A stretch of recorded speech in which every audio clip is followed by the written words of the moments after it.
Electro সাপোর্টের তরফ থেকে আজ তোমাদের দেখানো হবে ABB CPU PM5032 T8H model, তার টার্মিনাল ফাংশন ও কন্ট্রোল ওয়্যারিং। ভিডিও শুরু করার আগে আরও বেশ কিছু ইনফরমেশান দিয়ে দেওয়া ভালো। এটা ট্রানজিস্টার বেস ইটিএইচ মডেল। সাধারণত আমরা দু ধরনের মডেল দেখে থাকি, ট্রানজিস্টার মডেল আর রিলে মডেল।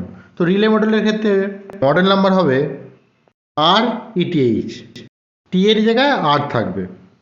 তো শুরু করা যাক মেন টপিক। তো সাধারণত এই মডেলে কন্ট্রোল ওয়্যারিংয়ে এখানে 24 ভোল্ট সাপ্লাই দিতে লাগছে। এই যে 1 2 3 টার্মিনাল দেখতে পাচ্ছ, এখানে 2 নম্বরে পজিটিভ পড়বে আর 3 নম্বরে হচ্ছে নেগেটিভ পড়বে। আর আর্থিং দিতে লাগে, একটা ইলেকট্রনিক্স আর্থ হবে।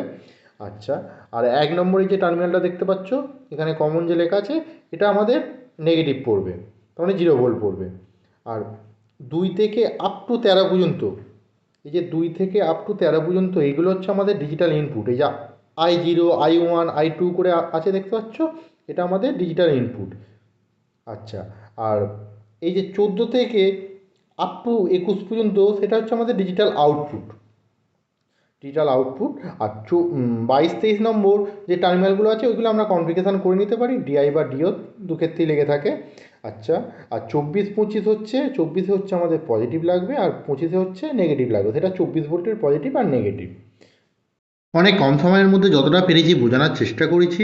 তাও যদি কারো মনে কোনো প্রশ্ন থেকে থাকে তাহলে অবশ্যই কমেন্ট করো, আমি অবশ্যই তার রিপ্লাই দেবো। এই ধরনের আরও অনেক ভিডিও নিয়ে তোমাদের সামনে হাজির হব। তো যারা যারা চ্যানেলটা এখনও পর্যন্ত সাবস্ক্রাইব করোনি তারা এক্ষুনি সাবস্ক্রাইব করে রাখো। দেখা হচ্ছে পরের ভিডিওতে।